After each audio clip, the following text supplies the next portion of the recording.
I started in martial art as like maybe about 7 years old, but I really wasn't interested in it.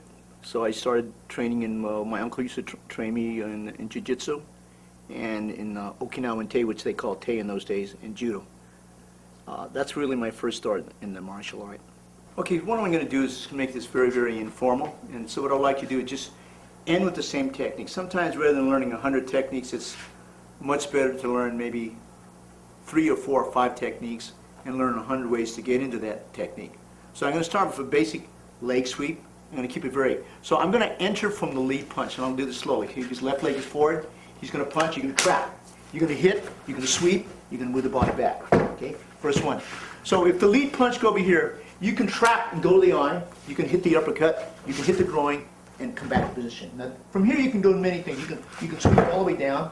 That would be one thing. Now that's first entry. It's from the lead punch. Now he's going to throw the front punch. He's going to throw the rear punch. And you're going to go exactly into the same basic, into that basic motion.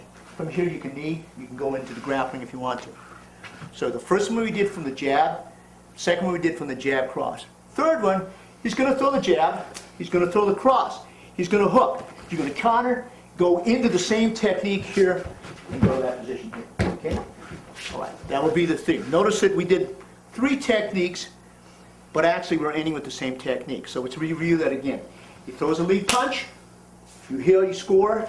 Doesn't have to be like this, but this is the training. I'm going to take him all the way down. Then he throws the front punch, okay? Then he throws a rear punch.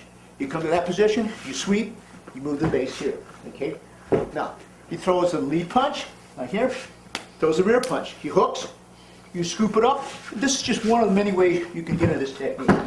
Doesn't have to be that way, but it's going to be that way for right now. Okay, when he's going to kick here, this is the key point. You want to hit that throat, hit the throat again, go into that same technique. Okay?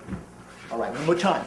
So he kicks low, you hit it here, that's a throat shot. You sweep it, you knee it, you come back to that position here. All right?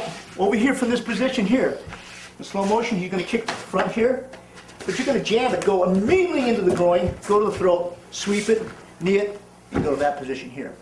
Now when he kicks to the midsection here, you're going to kick, you're going to knee, pull the groin in, hit the throat, sweep it, knee it, go to the front. These are drills. Okay, now he's going to do it from this side here. He's going to kick, you're still going to get to the position, you're going to knee it, hit the throat, sweep it, knee it again, and come to that position. So when I got out, I started looking for different schools, and I ended up with Mr. Ed Parker. And that's right after I got out of the military. It was in 1961, so I got involved in Kempo Karate. Almost simultaneously in Kempo Karate, I got interested in studying different martial arts.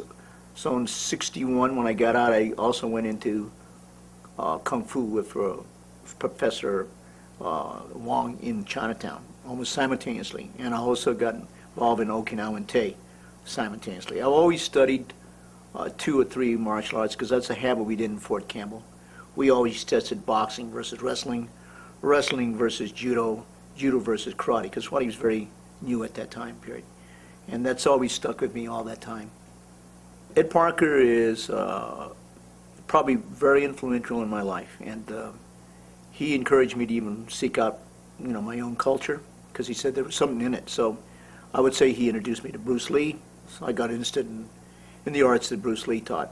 And so in the Filipino martial arts, that also led to Indonesian, Malaysian, Thai, African, Brazilian. That's all started probably with my quest for, or understanding, let's put this understanding of how the whole martial art fit into the entire picture.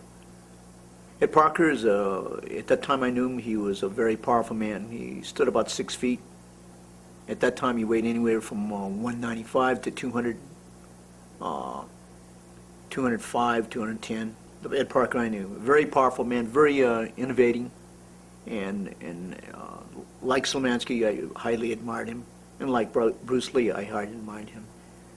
Artwork, this was traditional Kung Fu, a lot of horse stance, a lot of understanding of different tiger system, because he felt the tiger system was the best for me. And I've considered my time with Ed, both Ed Parker and Professor Wong very influential in my life. I think everybody influences you I don't think there's, people try to compare. I don't think it's good to compare. I think in each time of your life, each person is very valuable at that certain period of your life.